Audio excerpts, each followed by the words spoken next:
Coming up, a very special edition of AOPA Live this week, honoring the AOPA career of senior photographer Mike Fizer.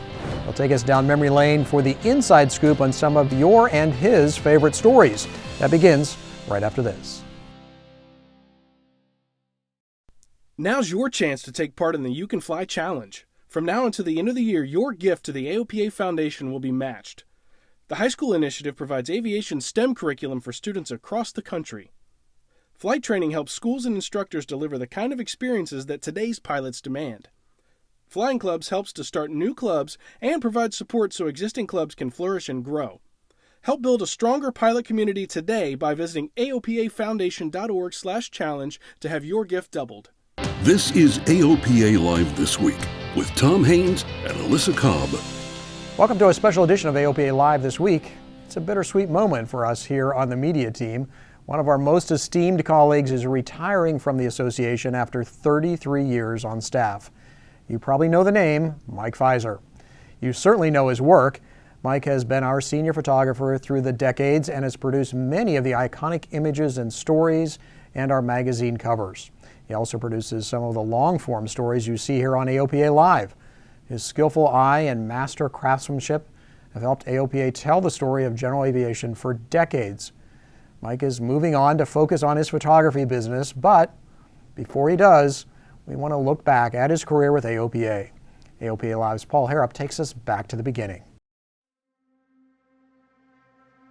Well, I think Mike Fizer has been hugely influential in, aviation photography in general. I think he set the course for a lot of photographers that came after him, including myself. He's been great to work with. He's been great. He's super creative. He has a good work ethic, a lot of high energy. He's always looking for new angles on things. Mike Fizer set the bar high as AOPA's first staff photographer. Editor-at-large Tom Horn was with him on his first shoot. So we got there, and Fizer, you got to remember, this guy carries a ton of stuff with him. I mean, tripods, lights, batteries. These were in the film days. And we got to the airport where the G115 was, and he started looking around, scoping it out. And he turned to the guy with the company and he said, I'm gonna need a fire truck. And I'm going, okay, what's this? First time I've met the guy. So what's the deal with the fire truck? He says, and he's talking to everybody, he says, we're gonna have to spray this whole ramp, okay? So the fire truck appeared from downtown, sprayed the whole ramp, and so it made it perfectly black. So that when he got up high and shot down on it, the contrast was amazing. And that was our cover shot. From that early cover through some of the most memorable images from the magazine's history, Mike had just the eye. He went from film to digital photography and then to digital video. Always learning, always growing, and always helping others do the same. I mean, I count myself incredibly lucky to have had him as a mentor for so many years because, aviation photography is sort of an unusual subset of photography. There's not a lot of books about it. There's not a lot of people that do it to really interact with. And certainly when I started, the internet was still in its infancy, so there was not a lot of information to be had out there. So Mike was always willing to, give as much of his time as necessary to help, younger photographers kind of work up through the ranks. And that legacy will continue long after Mike moves on from the association at the end of 2021. Paul Harrop, AOPA Live. Mike has always been renowned for his still images, but he has become a masterful video storyteller in the last decade. This episode will look back at his favorites and we'll let him tell you the stories behind each of them. Here's to you, Mike, for a job well done. Mike Fizer here, Wichita, Kansas. As Tom and Paul mentioned, at the end of this year, I will be retiring. I just want to say it's been a wonderful few decades with the AOPA staff. I can't thank them enough. And I also want to extend all my thanks to the members who helped in all our little escapades over the years. And also, I'm flattered that Paul has set aside some time here today for us to share with you a few of my favorite videos. So, with that said, let's get started. Easter Sunday, 2014, Dave Hirschman and I go down to Texas to interview a rather eccentric fellow, one Connie Edwards. And at the time, Connie was probably had the largest private collection of warbird and classic aircraft in the world. Now, Connie was a bit of a curmudgeon. He's old Texas, and after a while, I kind of warmed up to him. I found him endearing. But during the day, as we worked, I started to see a relationship between the condition of the storage in the aircraft and Connie. You see, we were there to cover Connie selling his collection. Connie never intended to sell his collection. Life had handed Connie an unexpected tragedy.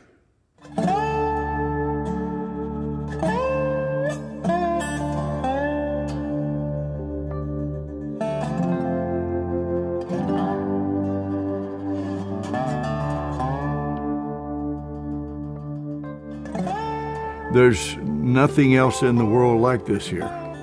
There's nothing left like this, to where a person could come out here and purchase something and take it home and make it a showpiece. When you come here, and I've had many, many friends come here, and I brought them here and say, Connie would say, well, bring them on. If they're your friends, you can come. So I bring them and I show them, and the instant they get here, it always happens the same way. Oh my gosh, I can't believe what I'm seeing.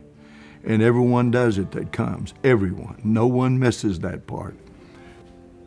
We have the privilege here, there's very few ME-109s left in the world. We have 6 here, and they were all in the movie Battle of Britain. The 2-seat dual control 109 is the only one that can fly, that's flying right now, would be flying if we put it back together. But it would be the only one that's flyable in the world. The other part of history is Adolphe Galland flew this thing in the movie Battle of Britain. He was flying it, and the British ace flew it. The German ace and the British ace flying the same airplane together. I mean, it has that to me, that's a value. The love of flying, if you're a pilot and you love airplanes, this is what you really want to look for. This stuff can go anywhere in the world. It has that much of a history, and that it means that much to many, many warbird people. Keep it flying. Like the old warbird things, keep the warbirds flying, and these are masterpieces, and we want to me, that's the value part. Not sitting in a museum somewhere just drawing dust and being a collector's item. I'd rather see them flying.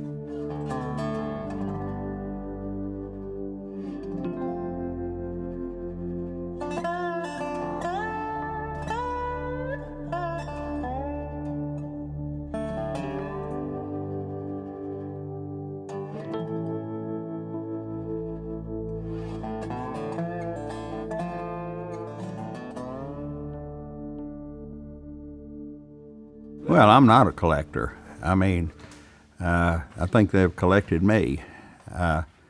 It's not a museum, it's not a collection, and and so if someone wants to go and see old airplanes, go over to the Commemorative Air Force or whatever, if they've still got any. Right. Well, I ended up with with all this big bunch of Messerschmitts from the Battle of Britain movie, and how I ended up with that many Messerschmitts I brought back is they owed me a bunch of money at the end of the movie, and they was going to give me an IOU, and you don't want to take an IOU from any movies. I've never been in one that, by gosh, everybody didn't get stung. I just told them that I'll take airplanes. So I ended up with, I think it's 16 Messerschmitts, and I traded 2 of them for this Spitfire, which this is one I flew during the Battle of Britain and got shot down 72 times in this plane for actual takes. I shot down 128 times a Messerschmitt. Only the Brits would keep count. I didn't have the foggiest idea, but I did it for dang near a year. And so I ended up with packing them up and shipping them back, and that's how I ended up with all of these. And having not been an amateur when I went there, I'd already had many, many hours in P-51s, the Hellcat, the Bearcat, SBD. I've flown them all. And so I'm pretty good authority on what a plane will do. It's a good example of P-51. Boy, at war emergency, you've got about, if you're lucky, 3,200 foot a minute rate of climb. Spitfire, this is Mark 9 right here, it's lucky to get 4,000 foot a minute.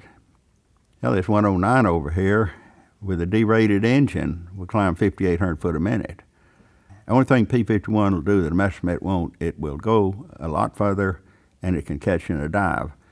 But it's not going to shoot you down because it can't turn. Boy, you get 300 miles an hour in a P-51 and you're almost locked in there with because your ailerons are so heavy. And the Spitfire is one heck of a lot worse.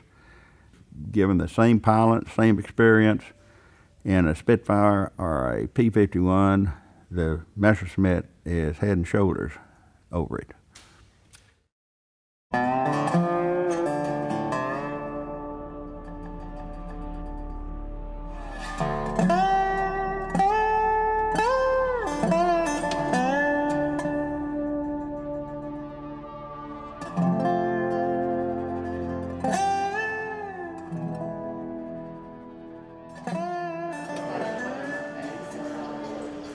I turned 80 this month, and I'm still in great health, and I still enjoy flying.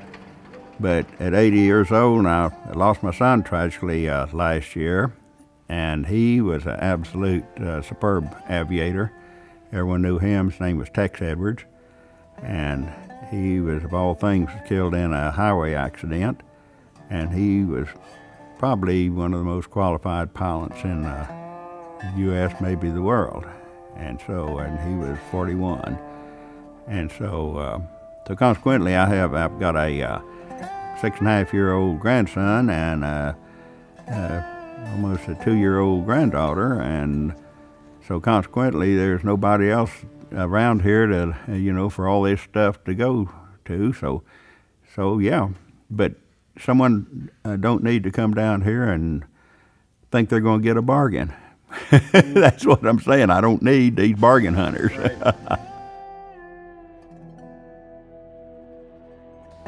But I've enjoyed my flying life. I've busted a few of them, and I got my RAF wings for belly land a burning Spitfire out near Bedford, England, during the Battle of Britain movie. But all I can say is that I've probably lived more lives than anybody I know.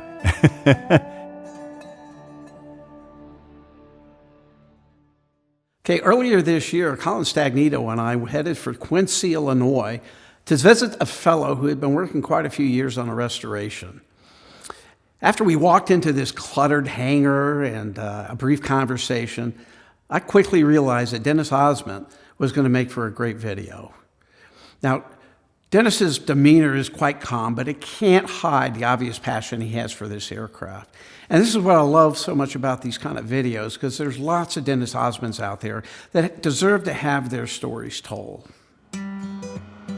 For many, a Cessna 150 epitomizes fun and affordable flying. Ever see one brand new from the factory? Probably not. But one of the world's most pristine examples resides in Quincy, Illinois. Dennis Osmond restored his Cessna 150 to perfection after restoring the very first production Cessna 172. Why would you restore a Cessna 150? Exactly. Who would think of that? So, you think, historically, many of us as pilots started in a Cessna 150, and, that's the very first thing we ever flew. And did you learn to fly in a 150? I learned to fly in a 150. Me too. I had a 1976 150, and great flying airplane. And you know, you just see so many 150s that sitting out on ramps and they're not taken care of. And to me, I thought it'd be nice to bring back something that, you know, was very special to all of us in aviation. And I was specifically looking for a 150. I wanted to do a 150. You know, originally with the 172, I didn't know what I was going to restore. Yeah. But this time I wanted a 150. This airplane basically had been unmodified, was not a flight school airplane. It was all original, had 1,800 hours on it. Wow, what a time. I kind of looked at it as, you know, it's 1,800 hours, that's TBO. And I thought, you know, let's do the whole airplane. And let's, you know, not just overhaul the engine, which we did right here in the shop. Me and my mechanic, Rodney Halfpath. So we did a full restoration nose to tail.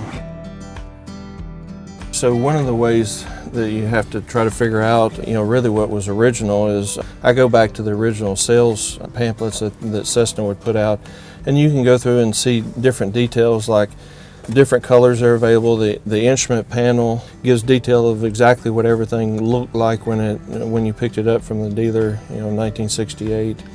The seats were heavily worn. We were able to have Dennis Walter at Airmon help us with that and come up with the correct stitching on the seats with the correct vinyl, and you know, he did a great job with it. Did the same thing with our 172 as well, just to get it back to that original state. When you picked up your airplane brand new from the dealer in 1968, this is what it would have looked like, and this is what we were going for. You know, the eyebrow, most of those are cracked, so I was able to actually find a new old stock eyebrow and replace that. All the plastic is either original to the airplane or new old stock from, you know, different sources. The yolks had those powder coated by a company that actually does powder coating for these control yolks. And we went back with the original steel semi-tubular rivets to attach the yolks. Going down here to the lower portion, when we had it all apart and were able to take the lower plastic portion off, if you look, all the lettering here is actually embossed into the plastic. And to be able to go back original, what we did is we painted the plastic with KRN plastic paint, but of course that covers up your lettering, but the embossing in the plastic was still there. I used just regular Testors model paint. What I do is get the tiniest brush that I could find, and I would fill each one of the letters with that white paint. You can see why Osmond's Cessna 150 won a Grand Champion Gold Lindy Award at AirVenture 2019. I love this airplane. It brings joy to me because it's a nice, fun airplane that at the end of the day, despite all the stresses you've had, all the problems you've had to deal with, you can come fly this airplane and just enjoy life. I couldn't agree more. Colin Stagnito, AOPA Live. In 2016, Julie Walker and I traveled up to the Idaho-Washington border to do a story on the use of drones in agriculture. And it's an interesting take on old farming techniques being brought into the 21st century and in technology. But what really stunned me was the Lewis and Clark landscape. It's absolutely stunning. And on top of that, I've always had a soft spot in my heart for these assignments involving ranchers and farmers because I just walk away in awe of what these people deal with on a day-to-day basis.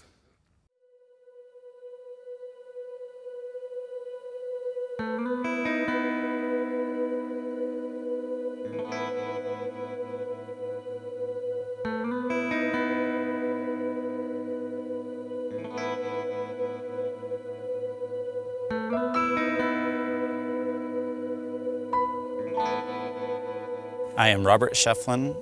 This is my family's airfield, Whiskey November 26, Shefflin Field in Palouse, Washington. I am an aircraft mechanic and I run my dad's crop dusting business, and I am also a drone pilot for Measure and a private pilot. Measure is a company that puts drones to work for people. I help them in their agriculture department by flying the EB Ag drone. This was my grandpa's aircraft, and he bought it brand new in 1966, and it's still in our family. Sometimes I get to fly it to my job sites, which has been a lot of fun. Really, a lot of my aeronautical knowledge from this airplane and from my private pilot's license applies to this drone. A lot of it is making sure that I'm in a safe area, clear of airports, following all the guidelines, the certain elevations, checking notices to airmen, make sure that I can fly in that area. A lot of it is checking weather. Even when I drive to my job sites, I need to know the weather beforehand. It can waste a lot of people's time if I commit to a flight and get there and it's too windy to fly or it's raining. My name's Robert Blair. I'm a fourth-generation farmer in north central Idaho, a small town called Kendrick, 369 people, and I'm the VP of Agriculture for Measure. The area we're in right now on the farm is a very special place for a lot of reasons. Just over the hill in front of me here is the homestead. That's where the farm was started in 1903 by my great-great-great-uncle. The field we're looking at in the background is garbanzo beans, or chickpeas. It's 96 acres. We're overlooking the Clearwater River, which is the route Lewis and Clark took from Montana to the Pacific Ocean. In 2006, I started using a UAV. I found out later that I was the first farmer in the U.S. to own and use a UAV in the United States. When we put a UAV out into the field to take imagery for agriculture, what we're looking to do is take those individual images, put them in software to stitch it together to make a composite so we can see the whole field. And so from that, I can make management decisions. Do I need to spray for a weed, insect disease? Maybe I have animal or wildlife damage that I can monitor and track. I don't have very many chances to get the perfect crop. And technology, especially UAVs, can help me do a better job of that.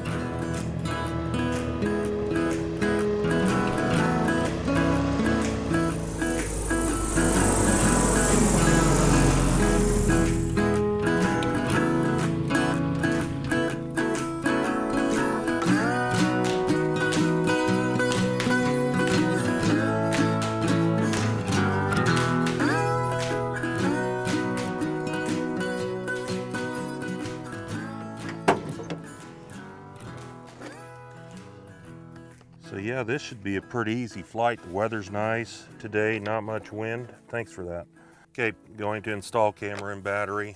Checking the camera, looks good.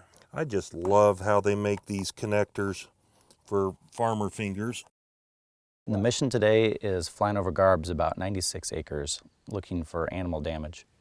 So we've just set up the path for the drone to fly, set up the perimeter, set up the ceiling. The flight plan is where the drone starts out and where the drone's going to land and which direction the drone's going to land.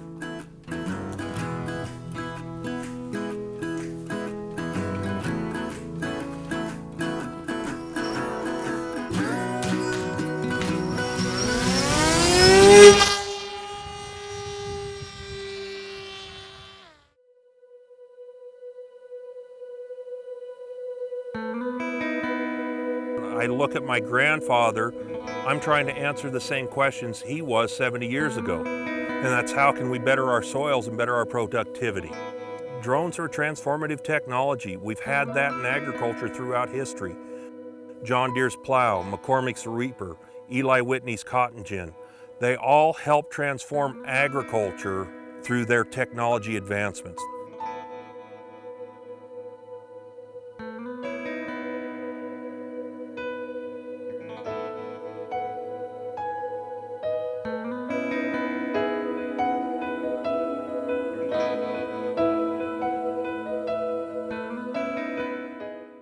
Throughout my career, I've gotten 3 or 4 phone calls a year.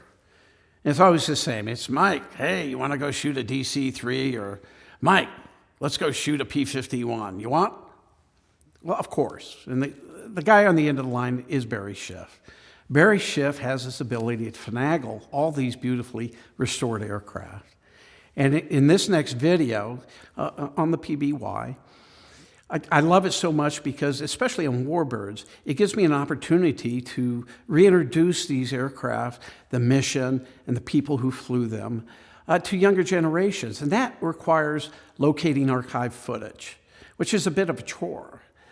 But in this case, I struck gold because the archive footage I found matches Jim Slattery's commentary perfectly.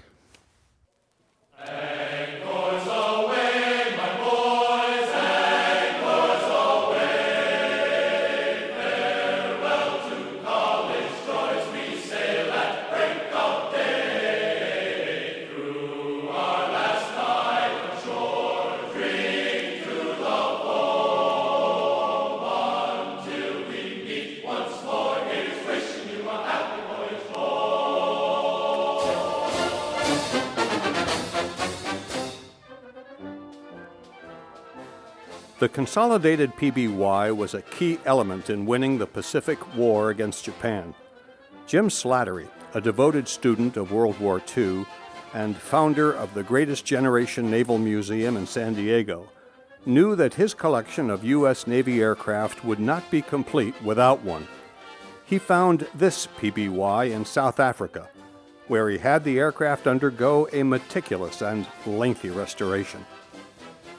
Some of the planes less well known, but had great contributions. The reason you're here and we went after the PBY was the Battle of Midway. That was the reason for wanting to get that airplane, because Strawberry 5 was the PBY that found the Japanese, and the extraordinary contribution that these airplanes made during the war, which people don't fully understand. They were terrific sub-killers. They kept the submarines, as far as their range off the coast of England and off the coast of the United States. And there's just something about the PBY to me. It's like an ugly duckling that you can't help but fall in love with. It has its own form of beauty and its own form of, there's something special about it. But the relationship to us and what I wanted to accomplish was really about having it as an essential member of what happened at the Battle of Midway, and the Battle of Midway being the pivotal place. And it was a little bit of a nutty thing. I mean, not too many people buy an airplane 12,000 miles away, and we had to go over there, restore it, fix it. So we had to search the world for things like the watertight doors between the compartments, and have the blisters restored, and everything back to make it original. We just kept kicking butt till it was done. But we were pretty determined, and thought it would be worthwhile in the end to do it. And what an adventure. So it was kind of fun.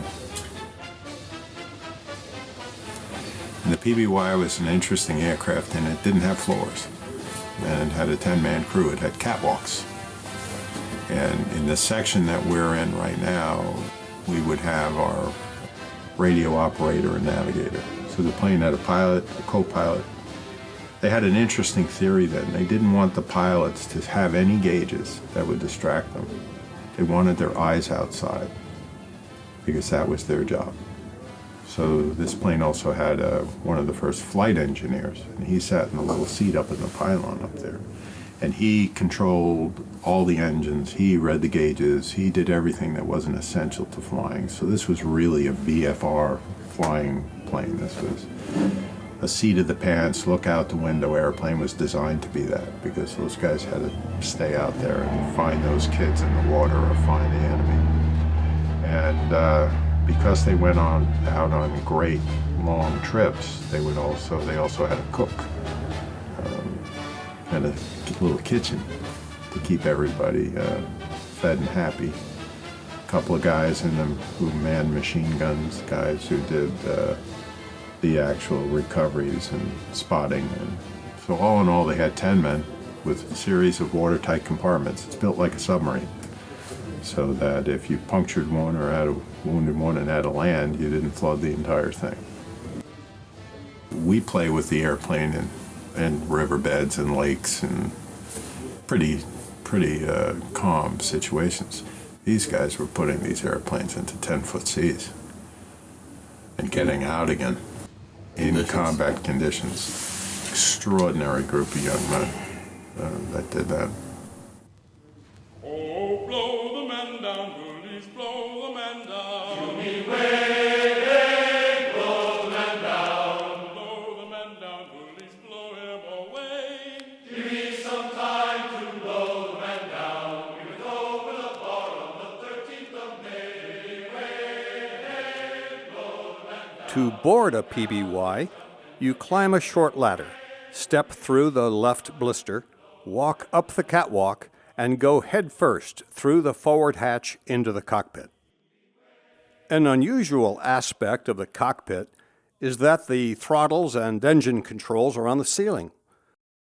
Starting the 14-cylinder Pratt & Whitney radial engines is more art than science, and the sound they make when coming alive is pure nostalgia.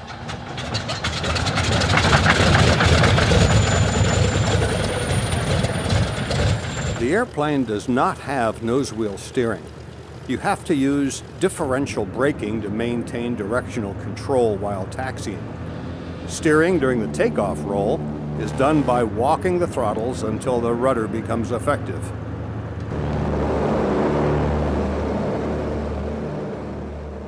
Maneuvering a PBY requires you to use muscles you never knew you had. Airplane systems are relatively simple. The PBY doesn't even have wing flaps. The landing gear is operated hydraulically, and the wheels can be extended in the water for taxiing up a ramp and onto land. Come over the fence at 80 knots, ease the power off, and land the big flying boat like any other airplane.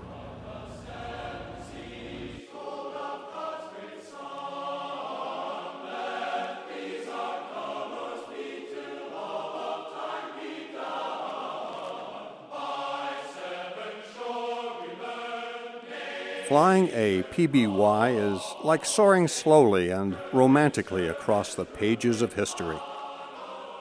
This is Barry Schiff for AOPA Live. Hey Mike, Paul Bowen here. Congratulations on an incredible career. I remember when you worked with me when you were in high school that you were talented then. I had no idea how great a talent you would develop over the years and what a contribution to aviation that you've made. All the friendships you've made over the years, including mine. So with admiration, congratulations on a job well done. Hey Mike, from everybody at Textron Aviation and Textron Aviation Defense, thanks again for all the great work you've done highlighting Cessna, Beechcraft, and the Textron Aviation Defense portfolio. Without the photos that you've taken and without the media coverage you've provided, the readers and viewers wouldn't be able to see the capability that we bring to the fight. So thanks again, enjoy your retirement, and we'll expect to see you up here at Beach Field in the near future. Thanks again. Hi Mike.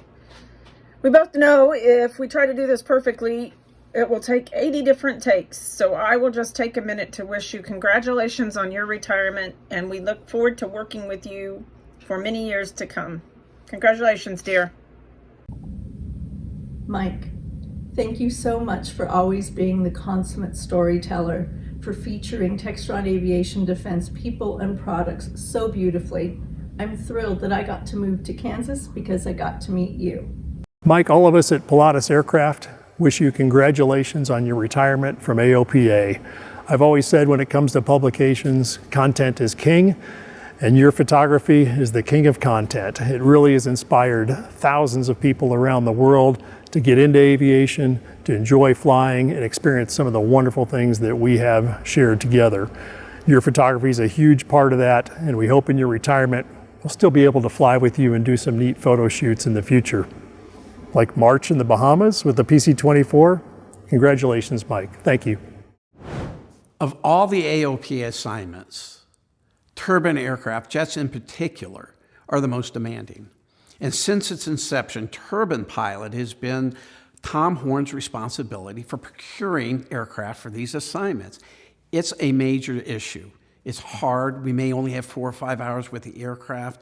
We're shooting stills, we're shooting video. It might be a complicated training video. This is not one of those videos. In 2016, Horn calls me, we're going to Iceland. 10 days. It was wonderful. Everything you've heard about Iceland is true. The people are great, the food is wonderful, the scenery, you'll see it. In one story, there were several, but in this one story, I spent 2 days in the back of an airplane with a young airline pilot doing some serious backcountry adventures. The interesting part about it was his father built the airplane.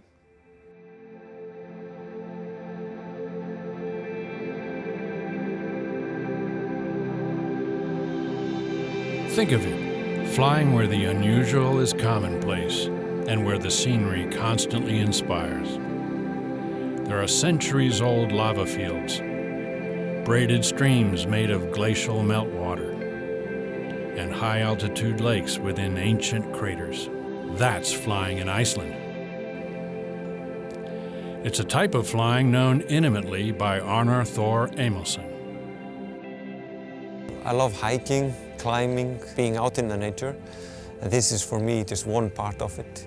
Just to be able to go somewhere in a remote place in the middle of the country and stop, go for a walk, or just lay down and listen to the silence. He's an airline pilot and adventurer who flies an SQ-12 Supercruiser kit plane. It's built, modified, and flown by both Arnar and his father, Emil Augustsson. It's based on the Piper PA-12 Supercruiser. It's basically the fuselage and everything else has been changed. We have the two-seat in the back. It's a big wing with big flaps. We have slats on the leading edge. It's a very light-built aircraft with a big engine, 215 horsepower and constant speed composite prop. We are using monster shocks to absorb the impact during rough landings, and the big tires are what makes the most difference in off-airport landings. And we also modified it with bike racks, so we could take people out, drop them off and pick them up somewhere else. This aircraft is basically built just to have fun and to explore Iceland.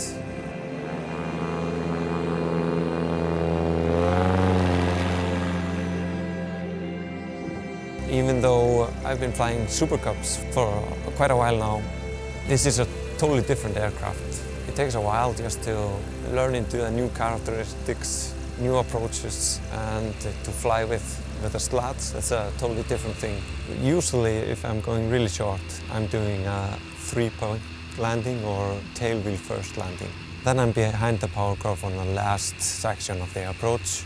The final approach speed is 30 miles during a really short landing. During the final flare, it goes down to about 20, 25. Tail will come first, and then you're just on the brake immediately and cutting the power. The shocks help a lot with that because you don't bounce back up in the air. You stop in less than 40 meters. Fun plane to do something like that. Some of the places are really memorable because of I had to go there a number of times just to be confident to land, because then the conditions are not right, wind is off, then I have to come again. Then finally I landed and it becomes my favorite spot at the time, but then the mind goes into something else.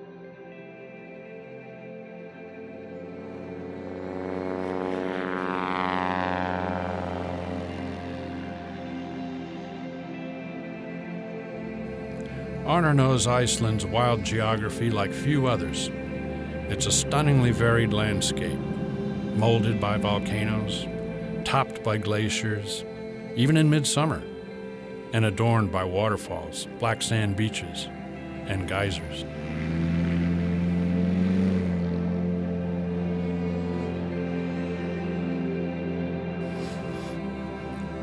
Apart from his own flying, he likes to initiate others in the art of glacier flying and landing at remote backcountry locales.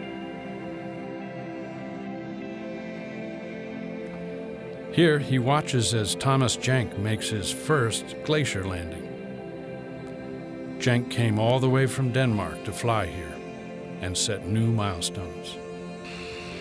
But flying over glaciers always amazes me. That's a landscape that is so different and so beautiful that it's hard to wrap your mind around it. So if I get a chance to fly low over Kravast glaciers, that's something that I really love to do. Imagine nap of the earth flying over a land that's as stark as it is beautiful. Always challenging, always rewarding, and never far from your home airport. That's Arnar's world, and you've already logged some time in it. Tom Horn, AOPA Live.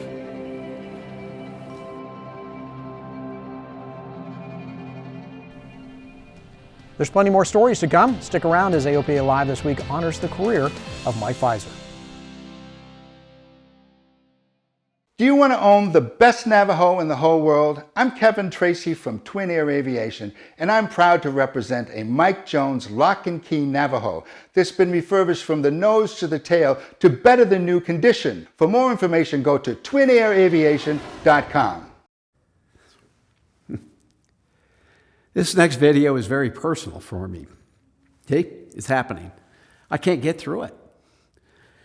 My father, Major Robert W. Fizer, U.S. Air Force, flew F-84s, F-86s, and F-100s.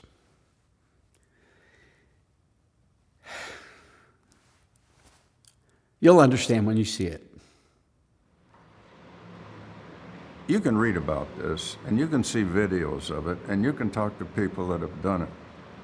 But until you're strapped in and smell the jet fuel, the exhaust, the smells of the cockpit inside, and hear the burner, the engine, and feel sensations, all these orchestrated like a symphony of a way of life. It's unexplainable. I really wanted to have one more burner light before I went to fighter pilot heaven, hopefully, but I wanted to be around people from my tribe, people that had seen the elephant, as John Wayne used to say, and had been in combat with the plane.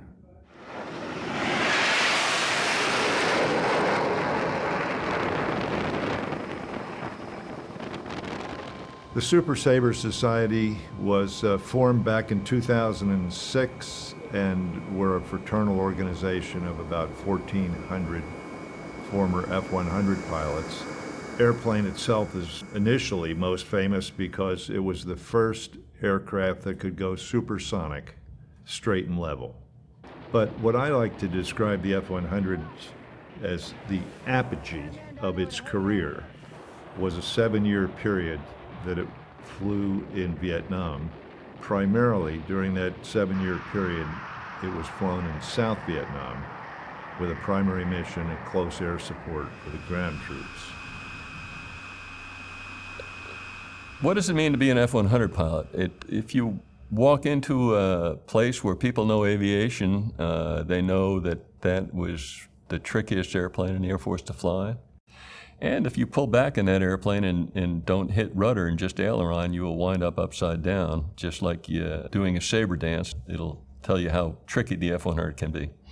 And if you could fly an F-100, you could pretty much fly everything, yeah. I met the best pilots in the world, the best friends. The crew chief that I had in Vietnam, he waxed my airplane. Al Patenaude waxed my F-100. It went 20 knots faster than the rate of the F-100s. You could see it a little bit further away. I kidded him about that. The crew chiefs kept us flying, and they were really the best guys in the world. And we had a very close relationship I'm lucky to have with this man.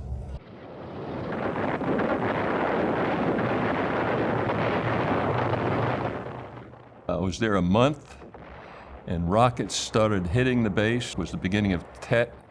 February '68, I started flying 3 missions a day, every day, day and night, until Tet was over. So it was about a 40, 50 days period where we didn't shut down the engines, in very close proximity to friendlies, and dropped a lot of bombs and just tore them up. When people ask how many were killed in Vietnam, they make the mistake by saying 58,000 were killed. 58,000 people weren't killed in Vietnam. 2 million were killed. Something to think about. The Misties were a special group of 157 of us that flew a special, at then time, top secret mission in the F-100 in Vietnam. Early in the war, they had the small prop-driven airplanes, the O-1 and O-2s, that were trying to do forward air control airplanes flying, finding targets up north for the bomb-laden fighters. And the defenses were just so dense the slow airplanes couldn't survive. And so they decided to try the F-100 as a forward air control airplane. So we used the two-seat F. You flew one mission in the front seat, one mission in the back seat. The front pilot flew the airplanes. The back seat pilot carried the maps and the handheld camera, whatever, and worked the radios controlling the strikes. The whole idea was you went out and found stuff and marked it with smoke rockets from fighters. Now, the missions were long and they were hard.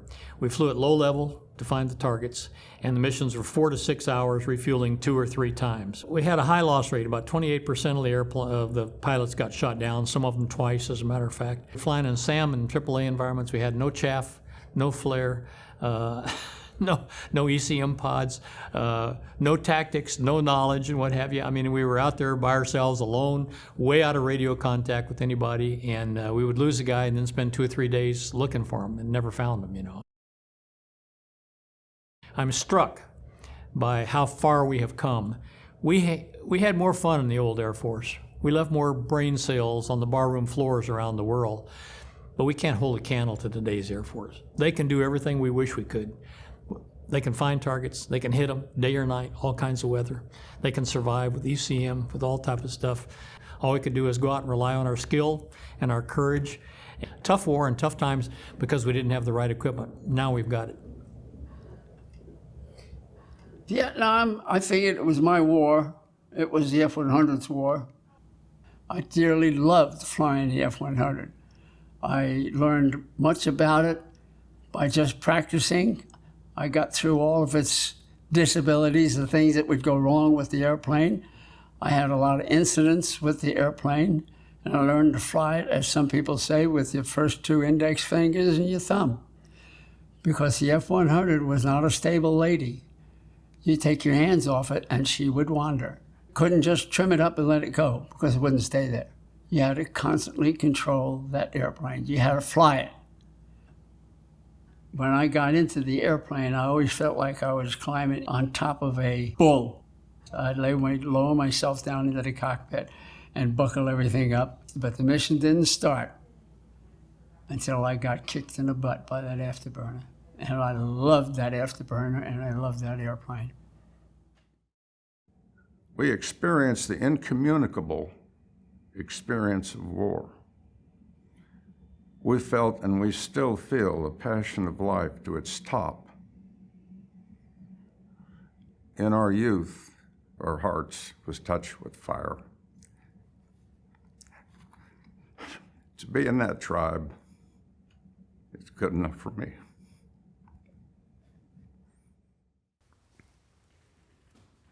Well, on a lighter note, Richard McSpadden and I earlier this year went to Bentonville, Arkansas. Summit Aviation there has a project called Fly Oz, and it's designed to encourage aviators to come into the community and do some serious backcountry flying with dozens, if not hundreds, of gorgeous airstrips. So early in the week, we're briefing about what we're going to do, and with Chip Gibbons and Steve Johnson. And they mentioned that they have an A-Star helicopter with a fully gimbaled cinema camera available to me. How cool is that? So yeah, a couple of days later, I'm putting GoPros in Super Cubs. I hop into a helicopter. You got Chad Cox flying it. We've got Zach Heald running the cameras. I let them do their magic. They do beautiful work. Easiest shoot of my entire life. I didn't have to do a damn thing. You're going to love it.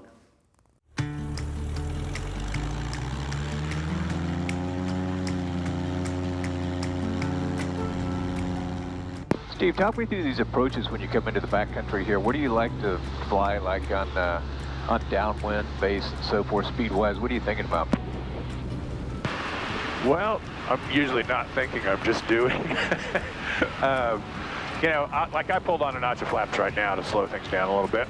Got my carb heat on, put my prop in because I've got a constant speed prop. What do you find you like to fly back here in these strips on downwind? Oh, I'm probably doing 60 or 70, but then I'm just kind of using a wings level approach. Okay, I'm a little tight on you, so I'm gonna fly a little longer downwind. That shouldn't cause any issues, should it? Not at all. So it's kind of a blind approach here coming in. I lost track of Steve, but I know where he is. He's around this corner. I gotta slip a little bit. I didn't get as low as I needed to. Fun. There's fun coming in here.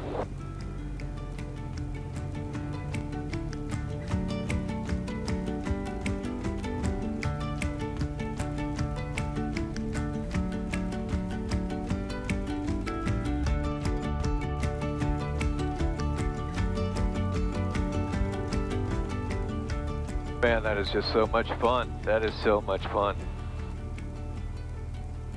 I love that approach coming through that ravine, following you through that. It was kind of blind, making the turn. That's a ton of fun right there.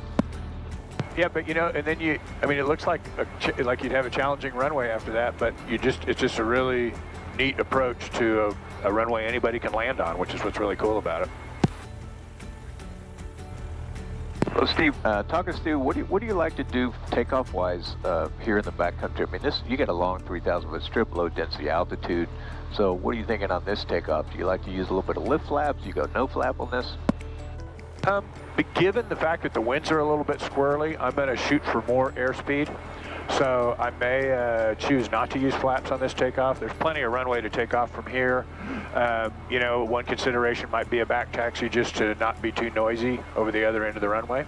And yeah, I love that you're factoring in not just the takeoff stuff, but the whole stewardship kind of thing, noise considerations for the neighbors, that kind of thing.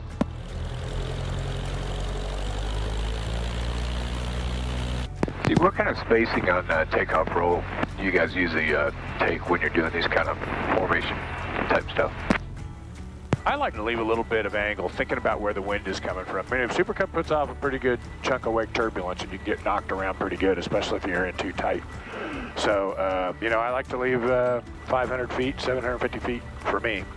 So you wait till about the guy in front of you breaks ground? Is that about the right takeoff spacing, or?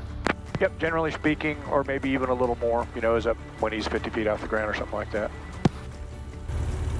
And one's departing.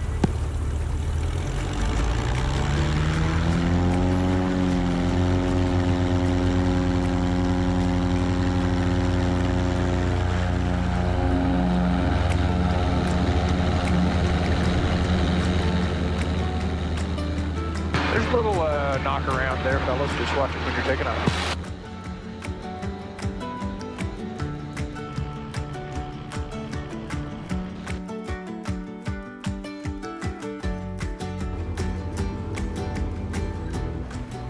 And Richard, if you look straight ahead past that water tower, you'll see kind of a blank spot on the hill. That's the entrance to the strip. I'm going to make a low approach over the runway just to get a feel for what it might be like down there, to see if it's a good idea. Not bad when you're down in here, a little bumpy on the approach. Okay, I'll try that. I'm about to embarrass myself here because I think I lost the strip. Yeah, it looked like you were getting a little far south. I think I got it. No, I think you're going the wrong direction now. Isn't that it? Isn't that it at my left 10? Yeah, it's at your 10 now. Yeah, you can approach it that way. I like the way you said that.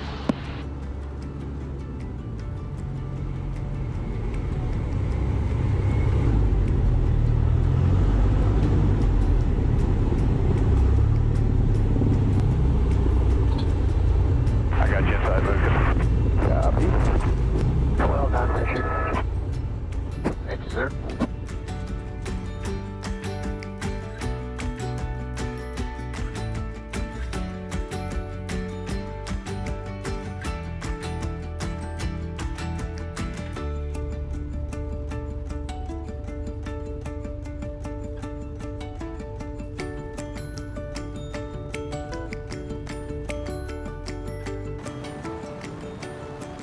Lucas, I don't know about you, but this is the first time I've ever flown with a former Thunderbird. I'll tell you what, this is one of the funner formations I've been in. It's a ton of fun.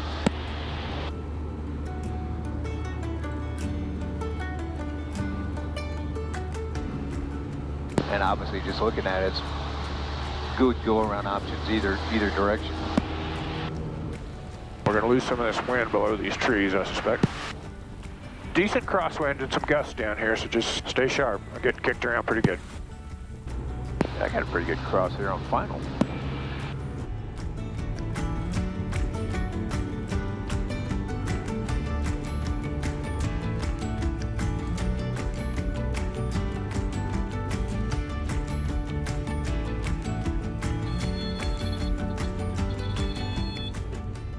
Yeah, that's a pretty good crosswind there, Steve. Lucas, heads up, I had full aileron keeping the wing down there once I got pretty much touchdown. Really?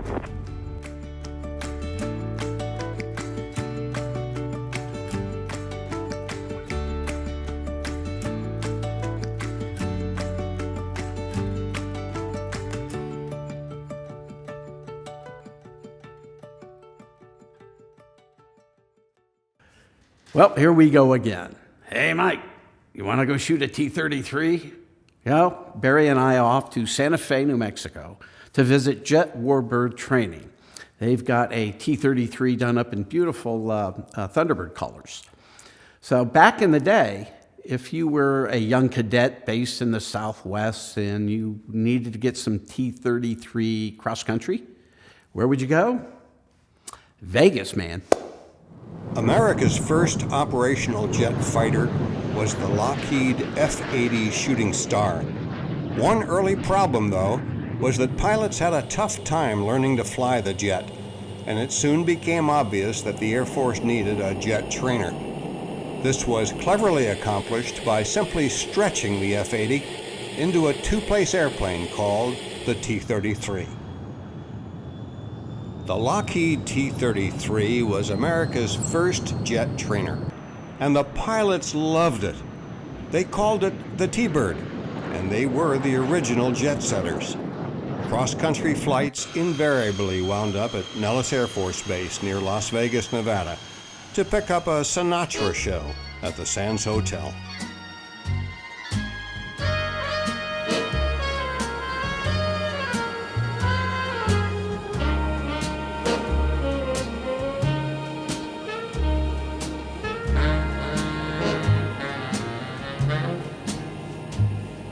The summer wind came blowing in from across the sea. It lingered there to touch your hair and walk with me all summer long.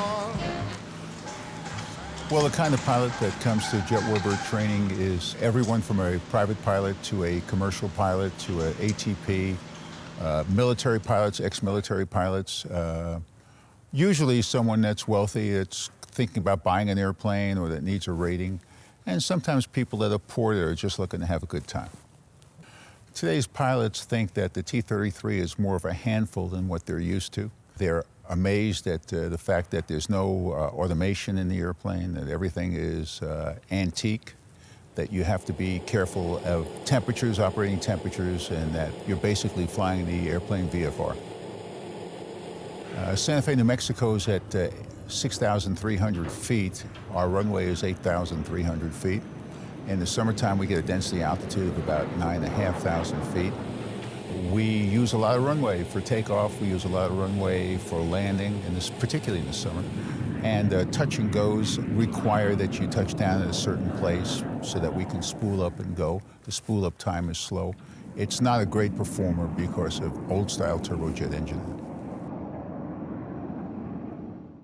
We get a lot of BizJet pilots that come in and they will glance over their shoulder at the MiG or the T-Bird. Most of them don't know what it is. Once in a while you'll find someone that flew in the Air Force or whatever way back when and knows exactly what they are. but the majority of younger pilots don't have any historical background in aviation and don't know exactly what we're looking at. Yeah. I think it's kind of a shame because most of us old guys grew up with a real historical perspective of aviation. And the younger guys don't seem to have that. Quick funny story, a younger guy walks over to me from one of the biz jets, looks at our T-33 and says, "That's really nice." I said, "Thank you." He says, "What kind of avionics package does it have?" I won't go any further, but you can think of what I thought about that. Okay. We also operate a MiG-15, and we do MiG-15, MiG-17 ratings. We operate an L-39 that's very popular, and we do initial ratings in those and recurrent ratings. We have a L-29, and we have a Fouga Magister, which is our little French airplane, a twin engine. And we do ratings in all these airplanes. We do initial training in all these airplanes, recurrent training. You got my pin? I did. Your pin is out. Your seat is hot. Head down. Here we go. 1 minute. Here we come. Okay. Lots of times when a person first gets in the airplane, some of them, their tension levels are very high, particularly if they're a private pilot, and some commercial pilots, because it's a lot different airplane than what they're used to. But everybody enjoys these airplanes and very, very enthusiastic. You know, I'm kind of a mellow guy and I kind of go, you know, my job is to tone them down and get back to doing what we're doing and pay attention to what's important, right? And go, woohoo! But there's a lot of woohoos that go on in the airplane after takeoff, yeah. The world was new beneath a blue umbrella sky. Then softer than The T-Bird is a great way to experience what it was like to fly at the dawn of America's jet age. When you climb into the cockpit, you'll be surprised at how antiquated everything looks. It's not much more sophisticated than some World War II aircraft. The T-33 does not have a steerable nose wheel, so taxiing is done using differential braking. The excitement increases as you lower the 7-foot-long canopy. You begin to feel like, wow, so this is what it was like being a jet fighter pilot, except for the shooting, of course. Takeoff acceleration is anemic. It takes a while to build up speed. The rudder becomes effective at 50 knots. You raise the nose gingerly at 90 and wait for the T-Bird to lift off at about 110. The T-33 is a delight to fly, partly because the ailerons are boosted. With the boost turned off, it's like trying to stir cement with a stick. Those panels on the belly are speed brakes, needed because there are no spoilers. We're about to make a touch-and-go landing, but I seem to have held it off a bit too long. Oh well. Here we go. through nights that never end. My fickle friend, the summer wind. The summer wind, warm summer wind. Barry Schiff, AOPA Live. The summer wind. Hey, Mike. A lot of us are going to miss you, but possibly no one will miss you as much as I will. Your creative talent brought life and beauty to so many of my articles. But more than that was the joy and the fun we had covering so many interesting airplanes at so many fascinating places. Remember our time together at Beale Air Force Base, shooting and flying the U-2? And then there was the Space Shuttle Simulator at the Johnson Space Center. And there was so much more. Your photography brought those and so many more of my articles to life. But more than that was the joy of working with you. Every assignment we had together was nothing but pure, unadulterated fun. You took the work out of what we did. I'm really going to miss that, Mike. But like Bob Hope used to say, thanks for the memories. In the meantime, I wish you great happiness and success in your future endeavors. This last video, in a sense, was my first video. When I started shooting video for AOPA, you might say I was less than enthused. I was a still shooter. But that all changed with this next story. Dave Hirschman and I went up to Baker, Montana to talk with Brian and Darren Meggers. They had finished a restoration on the first Super Cub, unit number 1, grand champion. And as we were doing the interviews, I realized this was kind of a big deal. And at the same moment, I also realized I had not given that same passion, that same commitment to my videos that they had with this aircraft. I realized I had to step up my game. I owed these gentlemen that much. It was the most important lesson I learned in my video career.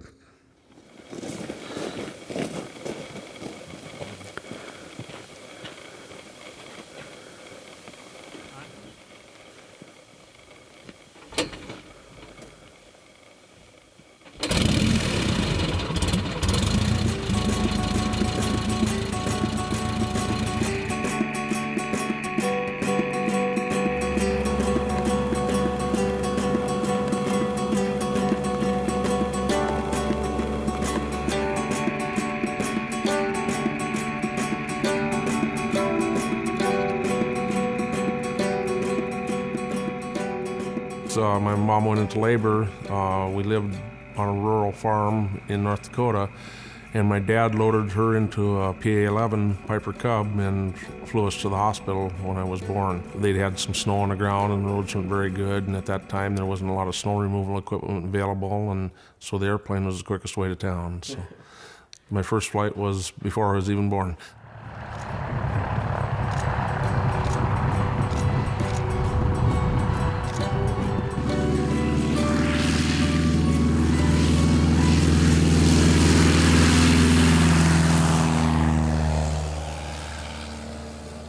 I like to rebuild the airplanes. We do a lot of low-level type flying, and I enjoy all aspects of it.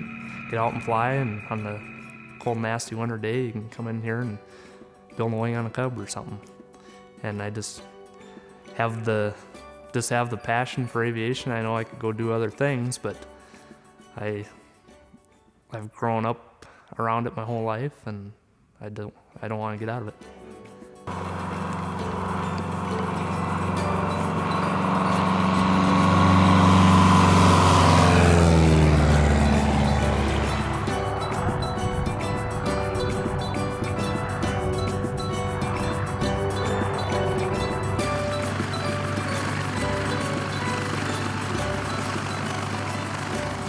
I didn't even realize that serial number 1 Piper Super Cub existed.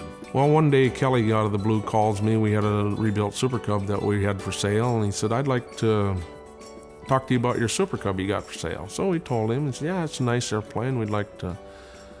He said, "Would you take trades?" And I said, "Well, yeah, what do you got?" He said, "Well," it's just an old ratty Cub. And I said, "Well, like a J3?" He said, "No," he said, it's a Super Cub. And he said, I said, "Well, what year is it?" And he said, "Well, it's a 50 model." He said, it's an old Super Cub. In fact, it's the oldest Super Cub." I said, "Well, Kelly," I said, "tell me more about this Super Cub." He said, "Well," he said, "it's serial number 1." And I said, "Really? Do you have any documentation on that?" I said, "Yeah." He said, "We've got the logbooks and, the 337s and weight and balance, some of that stuff." And, I said, "Well, do you have the original logbook?" He said, "Yeah, I've got the original logbook." So we talked a little bit and said, "I'll call you back." Out of the blue, about February the next year, he calls and says, "Roger, I'm going to sell that airplane." He said, "Do you want it?" Of course, I was real negotiable. I said, "Yeah." Done the transaction, and I guess that's how we ended up with serial number 1 Super Cub. When we were first presented with it, didn't really realize, Super Cub number 1, what we could do with that potential. And the main thing that we wanted for the airplane, and the guy that we got it from, was to restore it to flyaway factory condition. And that was very important to us, just to keep it 100% original, because it's number one. It was a little bit challenging because to how it exactly was in 1949, 1950. You know, it's yellow, but what kind of yellow? What shade of yellow? It's brown, but what shade of brown? You know, and we put unshielded ignition on it, which isn't the most user-friendly thing, especially using a handheld because it chatters and that, but it's original. Of course, we had to build the ignition harness for it. Can't buy anything like that.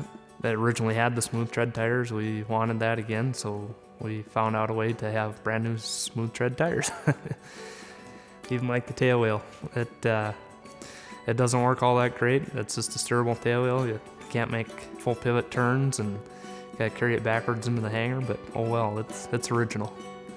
Yeah, we through a lot of research and pictures what we could find, and it'd be like the blue knobs on the control sticks and the throttles and the carb heat, cabin heat, the unique cream mixture knob, all the cream face gauges with the bevel glass in them. There's pictures of early P-18s where we got a lot of the information. One thing was the decal on the propeller. In the old picture, we could see a little orange dot on it, and of course, we call Sensenich and Piper, and a lot of them people wondering what that could have been, and they said, you know, who knows? Piper would use different decals throughout different years, and they'd only run them 2-3 years. And I finally went out in one of our hangars and found a broken prop and drug it out, and sure enough, there's that sticker.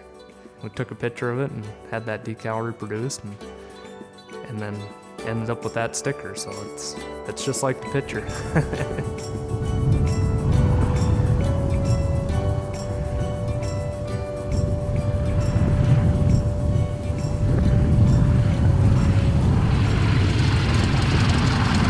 We were contacted by another organization that they would like to see the airplane rebuilt by summer, and this was in the fall of 2011. The airplane was completely disassembled in October, and we worked day and night for about 7 months, approximately 2,800 hours labor. We had the airplane back together, fresh engine, recovered, new prop, as it sits today. Spent about 2 days rigging it to make sure it was just absolutely right. First flight was totally uneventful. It flew perfectly, and we've never touched the rigging on it since. Probably the best part is when we're getting close to deadline to go to Oshkosh. We're having some trouble with the exhaust system fitting, and we worked late, and we finally got it fit. We had to cut and modify a little bit, and the next day we ground run the airplane and fired it up, and it run perfect. And a couple days later, went and flew it, and it flew perfect. We didn't have to rig it. We didn't have any oil leaks, nothing. It had no squawks on it. So at that point, it was finally, you know, seeing the light. We're gonna make it to Oshkosh now. Weren't sure for a little bit, but.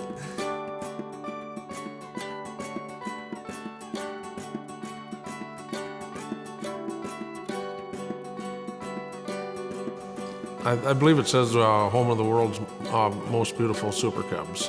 It's probably debatable to some people, but it's my story, and I'm sticking to it. Yep.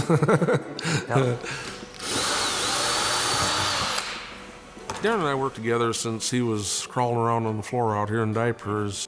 I'm a perfectionist, he's beyond. Perfect is almost close enough for him.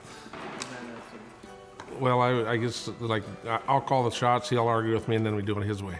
You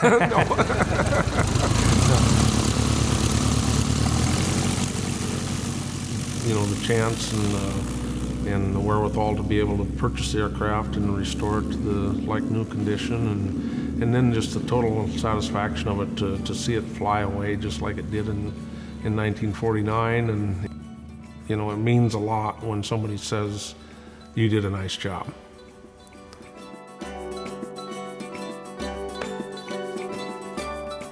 Well, that's it. I want to thank Paul for giving me the opportunity today. I also want to acknowledge a few people here, primarily the AOPA staff, the whole staff, not just our content producers. I want the members to understand that they truly are committed to providing you with the best that they have to offer. Next would be the editors that I traveled with all these past 30 years. I can be a bit of a slave driver, and be it 3 a.m. wake-up calls, sub-zero weather, hot, you name it, they never wavered. They were always there for me. And then next, whenever you see a pretty aerial picture, understand us photographers that are shooting, we're only as good as our pilots. So hat tip to all you pilots out there, again, that supported and made those photo missions possible. Yeah, so it's been a great 30 years. I've had lots of adventures. And as Mark Baker would say, is blue skies. Take care.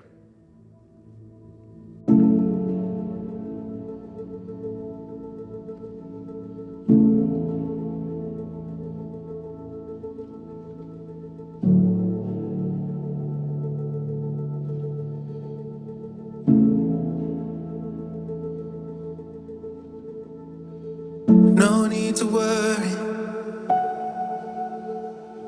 No need to worry. No need to worry. Mike, thank you so much for everything that you've done for me. I truly appreciate it. I know what a big part of my career has been because you took the time to mentor me, and I truly appreciate it. Not only has it helped me, become a photographer myself, but I think it's helped keep me safe for many years also. So thank you. I wish you the very best in everything that you do, and please don't be a stranger. I will still be calling you on a regular basis for information.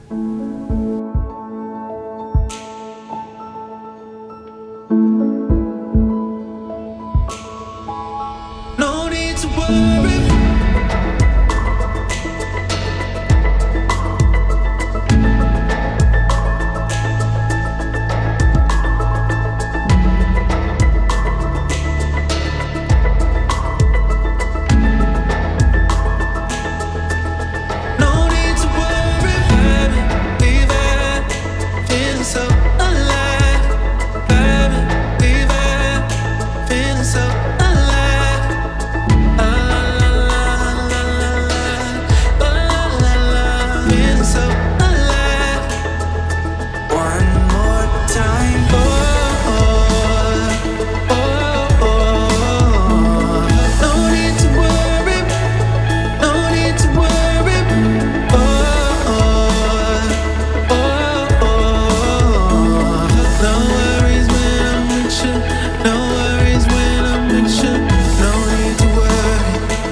Mike, we had a hell of a lot of fun. Looking forward to more in the future. Best of luck to you, and I'll probably see you here in the next month or so. Hey Mike, when I came here on my job interview 10 plus years ago, I was disappointed to learn you lived in Wichita, Kansas, and I wasn't going to get an opportunity to meet one of my aviation photography heroes. Well, when our paths finally did cross, you were everything I could have hoped you to be. You're so kind and warm and genuinely interested in every person you meet, and I think that's what makes you such an effective storyteller and photographer. I think I've learned the most from you in that regard, and how to treat people and how to make people feel when you interact with them. And a decade ago, I probably would have just sat there and blabbered on and on and on about how much I respected your work and liked your photography, and after 10 years of calling you a friend, that hasn't changed one bit. It has been an honor to work with you, to pull together your favorite stories from your career here, and to help you tell the story of this era of your career. My friend, be well, best wishes, and we'll see you around. Thanks for helping us honor our friend and colleague Mike Fizer. We hope you've enjoyed getting a chance to hear from him as we look back on his favorite stories from his long AOPA career. Mike is still going to be active in aviation photography, so we're just telling him a heartfelt "see you around, buddy" versus happy retirement. We're very grateful for his contributions through the years, as too are we grateful for you, our viewers. This is the last episode of AOPA Live this week for 2021. Our crews are going to be taking some downtime for the holidays. Join us again on January 13th, 2022. Merry Christmas, y'all. Happy holidays, and here's to a great new year. We'll see you then.